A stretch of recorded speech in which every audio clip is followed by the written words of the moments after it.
Hey everybody, HomeSliceHenry here, and in today's video, I'm going to be showcasing some of what I believe to be the most important move updates in the Season 20 balance patch. I'm going to be giving each Pokemon that I'm talking about today its own little section in the video.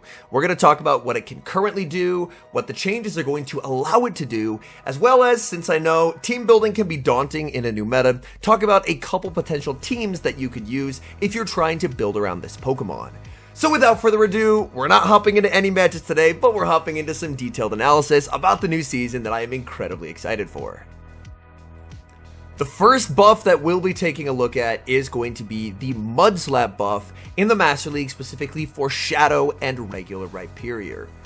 After Breaking Swipe was added to Rhyperior, when it had the 100% debuff chance, Rhyperior was the best ground type in the Master League. Mud Slap, Breaking Swipe, and its legacy move of Rock Wrecker made it an incredibly potent Pokemon. However, several things have occurred that really caused it to fall out of meta grace. First of which being Breaking Swipe being reduced to only a 50% debuff chance instead of 100, and secondly, the introduction of Sandsear Storm on Landorus. Landorus usurped Rhyperior's role as the top meta ground type, and being a ground type that could do most of what Rhyperior did, while also beating it, proved to be a bit problematic. Third, and finally, was going to be the addition of Dialga Origin.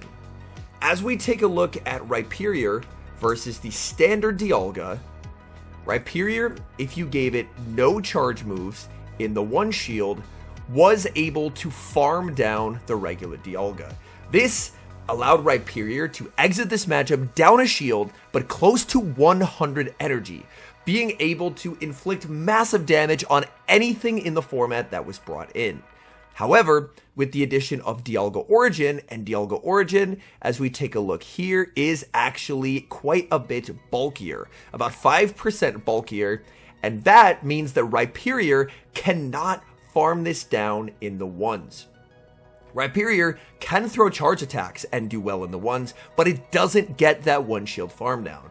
So those are the three factors, in my view, that really caused Rhyperior to fall from grace. Breaking Swipe losing the 100% debuff chance, the addition of Sandsear Storm Landorus, and finally the addition of Dialga Origin being able to withstand the Mud Slaps long enough in a one shield farm down situation to get to a second Iron Head. As we go back, Mud Slap not only gets more damage, but increased energy generation. So as we take a look at Rhyperior on these rankings here, Rhyperior currently, as far as its pacing, is going to be 6-6-5-6 to Rock Wrecker and straightforward to Breaking Swipe. So think Frostlass, Avalanche counts for the Rock Wrecker. Overall, okay pacing, but with the changes next season, this is going to be substantially improved.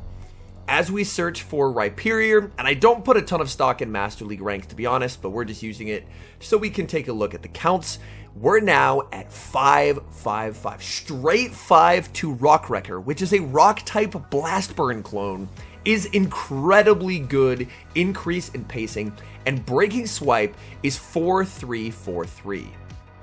And with the slight buff to Mud Slap, as we remember, from 11 damage to 12, let's revisit some of the problems that Rhyperior had that caused it to fall from grace. Breaking Swipe, still not 100% debuff chance. However, you do get to them faster, and this pacing is going to prove very valuable. Whereas if we return to the current season, and we go to battle, and we're going to take a look at Rhyperior versus Palkia. Rhyperior, Palkia, obviously having the water subtyping, not going to be a fun time. As we take a look here, this is a loss in all even shields because Rhyperior gets to the super effective Breaking Swipe when Palkia typically makes it to its Aqua Tail. But looking at attack stats, Palkia's winning charge attack priority. But now let's take a look at the new season, because in the new season, Palkia no longer has that pacing advantage. Instead of straight 4 for Rhyperior, it's going to be 4-3, which means your second one, you're going to be able to outpace the Palkia. And as we take a look, you actually win the 2s versus Palkia Origin. That's an incredibly good pickup as far as a matchup goes for a Pokemon that is double weak to water, beating a water type in the 2s. That is an incredible pickup for Rhyperior. So right off the bat, I tend to look at upgrades more in terms of the quality of wins that it picks up. This is a high quality win. Palkia's on almost every team. Now let's take a look at the Shadow. The Shadow is even better into Palkia.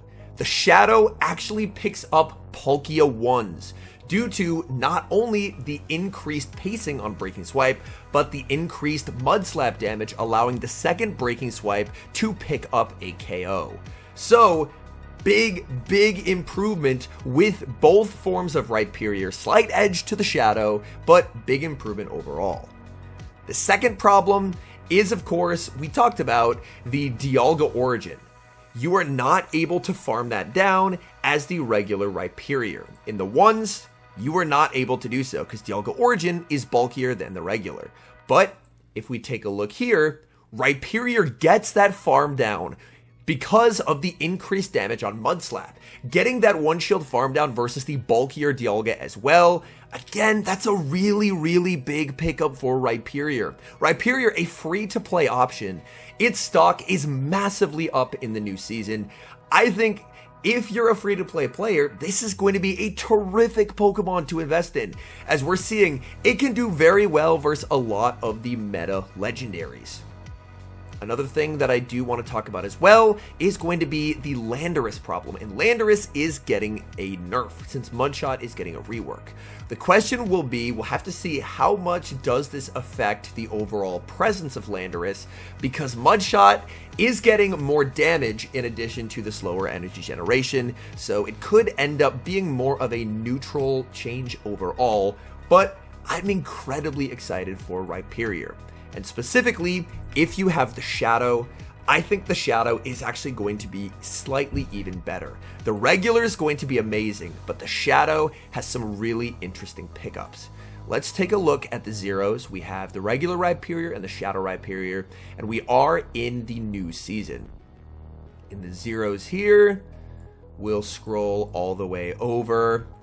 The zeros, a little uncomfortable for Rhyperior, but the Shadow has some nice pickups. The Shadow picking up Focus Blast Mewtwo because the Mud Slaps plus the Rock Wrecker actually KO here in the zeros. We have you landing the Rock Wrecker, and Rock Wrecker KO, so Mewtwo can land a Psystrike, but they can't make it to the Blast in the zeros because the Mud Slaps plus the Rock Wrecker landing actually KOs. So that's a nice get for the Shadow. You pick up Dawnwing zeros, Duskmane zeros, Xerneas zeros, and Zacian zeros. So overall, very nice pickups for the Shadow. Shadow is losing Dragonite zeros and losing the Mirror there, but overall, slight edge to the Shadow. In the 1s, picking up Palkia Origin. Regular Palkia matchup does not matter, but picking up the Palkia Origin 1s is going to be a pretty nice get, and I believe the Shadow as well has the ability to 1-shield farm down Duskmane, if I'm not mistaken. So how we check that is we remove the charge attacks, and we just do this, and look at that. Rhyperior can do what it used to do to regular Dialga, and can now do to Dialga Origin. It can also do as the Shadow to the Duskmane due to the increased Mud Slap damage and it being Shadow. Whereas, let's take a look at the regular. Is the regular able to get the 1-shield farm down here? The regular is not if they're able to successfully bait. So the regular Rhyperior is still going to be great, but overall on this analysis, I think the Shadow is looking a little bit better. And finally, let's take a look at the 2-shield. The 2-shield, you pick up Zygarde Complete. You end up dropping Togekiss. Togekiss isn't played a whole lot, but picking up Zygarde Complete is a pretty cool get. It is assuming that 2 of your 4 Breaking Swipes are debuffing here, and that only the 3rd crunch is the crunch that gets the debuff. So this is not quite a best case scenario, but a favorable assumption as far as things go. You're assuming that they don't get the crunch debuff till right at the end, but you have an ability to flip this as the Shadow Rhyperior. And let's look at these win rates here. In the 2s, 24, 5, and 1. So if you don't have the Shadow, the regular is still going to be amazing. I don't have a Shadow. I'm going to be running the regular. But Rhyperior, this is going to be a good investment. Rhyperior has play into both sides of the Zygarde plus Duskmane core. And if you do have a high IV Shadow, this would be the time to invest in it, especially if it doesn't have Frustration, because my goodness, this free-to-play Pokemon looks like it can output some serious pain onto the legendary meta. And finally, let's take a look at some teams that you can run with Rhyperior. First thought would be a flexible ABC style team. It would be Rhyperior on the lead. You would have Zacian with Wild Charge and Play Rough as the safe switch, and as the closer, the ever-present Palkia. This would be a strong, flexible team. The rankings really like it. As we take a look in the back, this team just covers its weaknesses quite well. We have a little softness to a Landorus, which would be something that I would keep in mind. Tabubulu as well would be uncomfortable for this team to see, especially on the lead. So if you see a lot of Tabubulu, this team would be a little awkward. But Palkia is pretty good as just a destroyer of all things water type. That's not named Primarina. But if it's Charm Primarina, then Rhyperior can just beat it. So overall, I think that this is a really solid option if you're looking for an ABC balance style Rhyperior team. If you prefer to run more ABB style teams where you're often switching out of neutral or lost leads, here's one that I would personally recommend, and that's going to be Charm Primarina as the lead, Landorus Therian, even post nerf, as the safe switch to try and lure out any potential water types, and as the closer, the Rhyperior. Landorus will do a very good job at baiting out your standard Palkia, your Kyogre, those water types that Rhyperior may not be as comfortable against. The goal, of course, primarily being to bait out the Palkia, because with the Mudshot rework, there's the potential that Landorus might have more farm ability in that matchup. So up energy, Landorus can potentially force a shield advantage, and Rhyperior, with a shield advantage, can do quite well. This team, not rated quite as highly on coverage, but as we take a look across the meta, potential threats, Zarude would be uncomfortable, but you have Charm on that. Tabubulu, again, uncomfortable, so a lot of the Rhyperior style cores are pretty weak to Tabubulu. And Kyogre, soft across the board, but Primarina can do pretty well there, and Landorus Therian as well is good at baiting out any potential Kyogres lurking in the back and doing well into it. One thing I like about this team, it's triple strong into Dialga. So if you run into Dialga, which is on quite a few teams, then you're going to be able to handle it quite nicely, because wherever it's aligned, you're going to have some pretty nice play. So that's an idea for an ABB style bait out the water type, then try and sweep with Rhyperior team.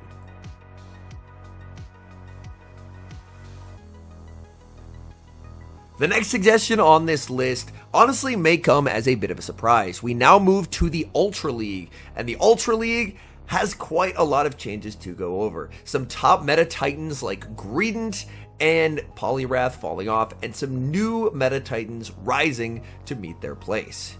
Last season, in my view, it was pretty clear what the best core in the Open Ultra League was, and that was the Feraligatr plus Annihilate core. This core was very flexible, it was very strong. Even when it didn't have alignment, both the Feraligatr and the Annihilate up energy could potentially flip bad matchups.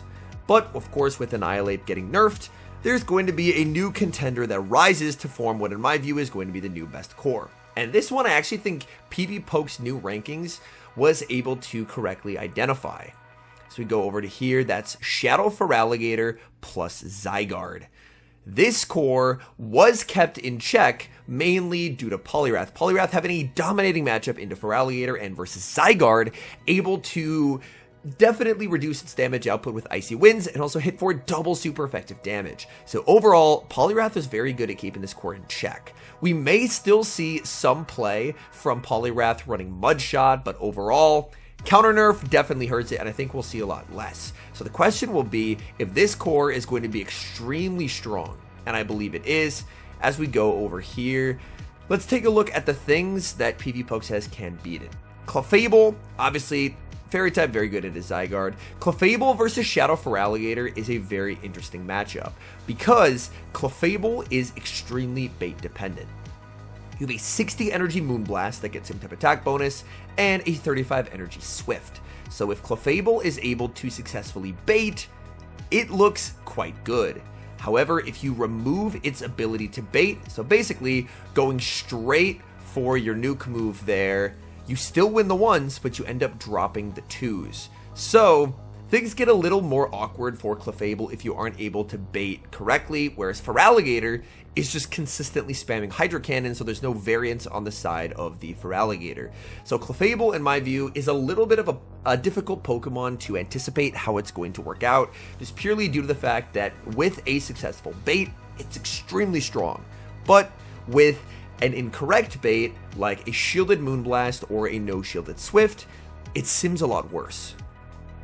And as we take a look at some of the other Mons, Poliwrath, of course, was the big meta thing that kind of held this core from being as viable as it potentially could have been, but we're expecting to see less of that. Tentacruel can do quite well into this core if it is running Blizzard, Abomasnow, Galarian Moltres, Miltank, and then a bunch of Pokemon that don't really see a lot of play. So overall, there's a couple things that can keep this core in check. The one that I'm particularly interested in is going to be Miltank. Miltank is a recipient of the rollout buff, rollout going from 5 to 8. Now, Miltank does not get same type attack bonus on rollout. However, I do think that Miltank is going to kind of rise to be a very good core breaker for the core that I'm expecting to be very problematic in the Ultra League. And that, of course, Zygarde plus Feraligatr. Zygarde plus Feraligatr is going to be a very scary core to deal with. Now, the interesting thing about Miltank is it is a rare Pokemon as we take a look versus Zygarde. It's a rare Pokemon with a resisted fast move that beats Zygarde. And that's just due to the fact that it's spamming out Ice Beams. If we take a look here, and this is with no baits, it's just straight Ice Beam, you're able to win all evens versus Zygarde. Now, the reason why it can do well versus the Feraligatr is going to be the fact that it is a normal type, which means that Feraligatr is going to have basically no fast move pressure here. And in this matchup, it's spamming out Body Slams. So you don't have to worry about baiting in either matchup. You're able to win all evens versus both without having to resort to baits. Of course, versus Zygarde, if you want to Body Slam bait to try and save energy, you can, but you don't have to. Now, this I don't think will function quite like a safe switch like Greedent did, because Greedent, of course, had an ability to hit steel types, and Miltank does not. Miltank can run Thunderbolt, but in this meta, to me, Ice Beam is a must to be able to actually beat stuff like Giratina. Whereas if we take a look at Giratina, obviously the Shadow Claw version, you're going to be doing quite well for yourself there, but I do want to take a look at the Dragon Breath variant, as the Dragon Breath variant can output a tremendous amount of damage. So it looks like with no baits in the 2s, Giratina is barely able to Dragon Breath its way through, and that is with no baits, but the 1s and the 0s are going to be wins for the Miltank. And the 2s, I imagine if you put baits here, that the 2s can potentially flip. It looks like we do have them still going for... Yes, so if you are able to successfully bait in this matchup, you can win the 2s, but in my view, that's not particularly realistic, and that's versus the Dragon Breath Giratina. So I think Miltank is going to rise probably as the normal type of choice. There is also Licky Licky, which is ranked quite high in these rankings and has Shadow Ball. But the awkward thing about the Licky Licky is going to struggle a lot more into Zygarde because you don't have the double super effective Ice Beam. Licky Licky, of course, does have the Shadow Ball, so if you are going to be using something like the Miltank, I don't really think it can be used as a safe switch, as it's not as flexible as, let's say, the Greedent was with Mudshot into these steel types. But I do want to take a look at some potential teams. One core that I think is very interesting is the core of Virizion plus Licky Licky. Virizion, again, another Pokemon that has okay play into both ends of this Feraligatr Zygarde core. And now that you have extra rollout damage, it's going to help the Miltank do better into stuff like the Talonflame, which can be a bit problematic. Since your charge attacks are going to be walled by something like a Skeledirge, which has fallen down the ranks quite a bit, I do want to take a look at the Miltank versus Skeledirge matchup. Skeledirge, of course, going to consistently be able to hit for neutral there. So Skeledirge, a little bit of a problem for this particular core, but you're still able to get it very close as the Miltank. So something like this, if you're looking for an ABC style flexible team, I think could potentially be an option. And that's, you have the Shadow Feraligatr, which is obviously extremely flexible. Feraligatr, in my view, is just a must-have Pokemon in the Great and Ultra League metas. So Virizion lead, Feraligatr as the safe switch, and Miltank as the closer. So that way, even if you do lead into fires, you have the double fire coverage in the back, as well as the double Giratina coverage in the back. So I think something like this could potentially look quite good in the new season. We take a look at the rankings here. It's saying a little glassier than it might like, but coverage overall decent. Pokemon that it's saying are a little bit awkward for this core are Tentacruel and Clefable. Malamar is assuming a +2 when it comes to the Psywave buff. We're not sure on the exact numbers yet, so we'll kind of have to wait that out and see what it ends up being. But another Pokemon that could be a little uncomfortable would be a potential Venusaur as well, if you do end up seeing those. But I think that's a pretty solid option when it comes to taking a look at an ABC style flexible team with Miltank. An example of an ABB style team that you could use, this time with Miltank as the lead, would be something like Miltank Double Ghost.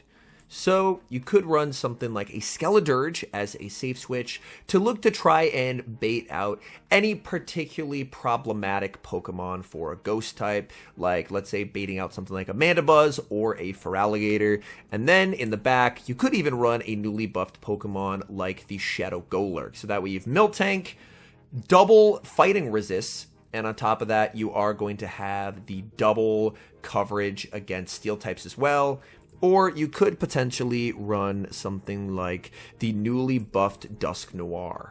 Now Dusknoir really does not like to see Shadow Claw users. It really does not like to see normal types, really doesn't like to see dark types as well. So Skeledirge Safe Switch provides an opportunity to bait that out, and then try and sweep with the second ghost in the back. So we take a look across the teams here. Some Pokemon that would be a little awkward. Drapion is technically a loss for all three, but Miltank and Skeledirge have some pretty nice neutral play there. Take a look there. Licky Licky as well, but Skeledirge can put up a nice fight if you're baiting it out, and Miltank plays it close enough that if you encounter a Miltank versus Licky Licky lead, you would just stay in and play it out as the Miltank. So overall, I think this is another pretty solid option if you're looking to potentially try and build around XL Miltank.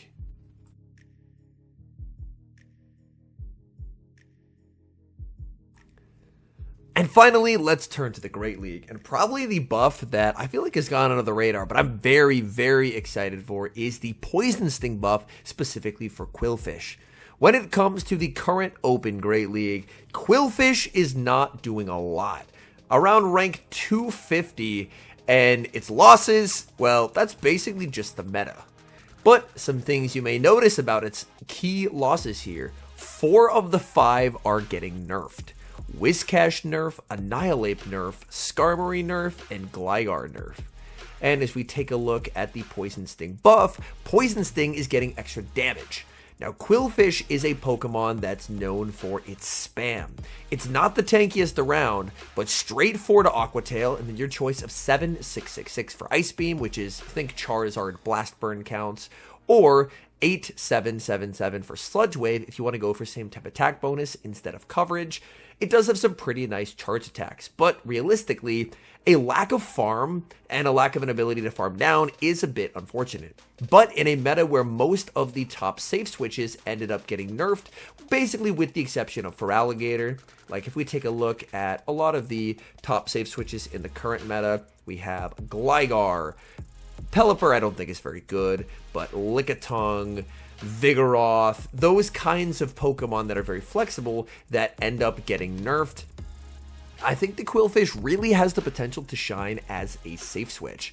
As we take a look in the next season, Qwilfish's rank rises dramatically, all the way up to 31, now recommending Ice Beam to give you specifically coverage against stuff like Jumpluff and the Dragons. So I do think Qwilfish is going to offer a lot of neutral play. When we take a look at some of its losses, some of them do look a bit worrying. Of course, there's still Charjabug, there's Clodsire. Feraligatr is a battle of resisted charge attacks and neutral fast moves, where Feraligatr spams out Hydros, Qwilfish returns fire with Aqua Tails, and Mandibuzz is a very close neutral matchup throughout, where Qwilfish is able to prevail in the twos, but the bulk of Mandibuzz can help it outlast in other shielding situations. But the reason why I'm personally excited for Qwilfish, A, it's a pretty easy Pokemon to build. Qwilfish is not a Pokemon that's going to break the bank. However, Qwilfish is very interesting when you take a look at it in a safe switch type role. In the one shield here versus the open Great League meta, we're looking at a 54% win rate. So overall, just as a standard Pokemon, a pretty good win rate. But where things start to get interesting is when you give it a small energy head start. If we give it one Poison Sting head start here, and we take a look, we're suddenly jumping from 54 to a 68% win rate.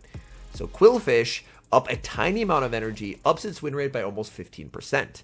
Let's say 2 Poison Stings, your opponent's a little slow on the counter switch, we're suddenly up to a 77% meta win rate, where the things that prove to be the most problematic include Dugong, Shadow Quagsire, Gastrodon, so primarily Mud Boys here, as well as Lantern, just because you can't hit it for any real damage. Sableye, a very close loss here. This definitely can be IV dependent.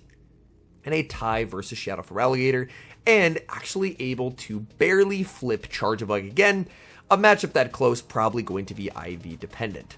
But it's a Pokemon that I'm quite excited for, specifically due to the fact that up energy, it has the potential to be very flexible. Its moveset can hit a lot of different things. I feel like it offers a lot of coverage. It is on the frailer side of things, but I'm very excited to see what Qwilfish is able to do in the meta. Now let's take a look as well at the 2 shield and the 0 shield. In the 2s, even energy, 57% win rate, so even on its own, still able to put in a nice amount of work. And in the 0s, without shields to hide behind, it's a glassier Pokemon. Its win rate is going to suffer a bit more in the 0s, but if you're using it as a safe switch, oftentimes you will have shields in play. So I think Qwilfish is a very interesting Pokemon in the new season. On top of that, its matchup versus the Clodsire, which of course Clodsire, getting a lot better with this upcoming season, is one that is definitely flippable. This is Claude with a successful Stone Edge bait into an Earthquake. In the 2s, we see Qwilfish being able to do extremely well, as Claude, even with a double bait, unable to make the Earthquake.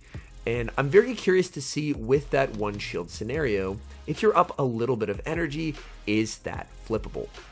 So even just with 2 Poison Stings here, it looks like with that successful bait from the Claude, the 1s is a little awkward, but they can't ever really counter switch the Claude into the Qwilfish, as Qwilfish does have the ability to cleanly win the 2s, and in the 2s, you're exiting with basically not quite your full health bar, but a lot of health. You're exiting this matchup with over 2/3 of your health bar there, 83 of 123. So you're exiting with over 66% HP, which is pretty nice to be leaving that matchup. So even though the top meta Pokemon, at least according to the ranks, tends to be a ground type, Qwilfish has a lot of play into it. So I'm very excited to see what Qwilfish is going to be able to do in this new meta, especially as it looks to be one of the more flexible picks. One potential option for an ABB style team would be something like this. Gastrodon on the lead, you would have the Qwilfish as the safe switch to try and check for any potential Pokemon that would not be particularly fun for your Sludge Bomb Earthquake Clodsire as a closer. Clodsire, typically recommended on Stone Edge. If you're running it with Gastrodon, I think you would want the Sludge Bomb specifically to help target down those grass types a little bit better. So I think something like this It offers a pretty nice amount of bulk from the Gastrodon and the Clodsire to help compensate for the fact that you're probably going to be using a lot of shields on Qwilfish throughout this particular team. We take a look. There's a couple Pokemon that Sims say could be a little bit awkward, and that's going to be some of the grounds. Gastrodon does have some pretty decent play against the grounds, so if you see them on the lead, you could pretty safely stay in. And something like a Mantine, don't think we're going to be seeing quite as much of, especially post-wing attack nerf. Drifblim could get a little bit uncomfortable. So if Drifblim ends up being more of a meta player, then you could potentially just run Stone Edge on the Claude, because that way then you have that coverage move right back, because Qwilfish being able to spam out Ice Beams and then Clodsire with Stone Edge would help remove the Drifblim weakness. So if Drifblim ends up being very popular, then you could just run Stone Edge, but personally, I'm thinking that we're going to see a grass resurgence with Skarmory being gone, and if that's the case, then the Sludge Bomb could be very nice to deal with stuff like a potential Rhyperior. And yeah, that about does it. After doing the massive hour-long deep dive, I wanted to kind of revisit these changes since I know there's so much to digest here and really highlight some changes that I think are going to be very impactful, as well as a couple team suggestions so that way people have an idea of what they can run on September 3rd when these changes do go into effect. Anyways, thank you guys so much for watching. If you're enjoying the content, make sure to leave a like and subscribe to the channel if you haven't. And a special thank you as always to our members here on YouTube. The support you guys provide is sincerely appreciated, so thank you guys oh so very much. And until next time, I've been HomeSliceHenry.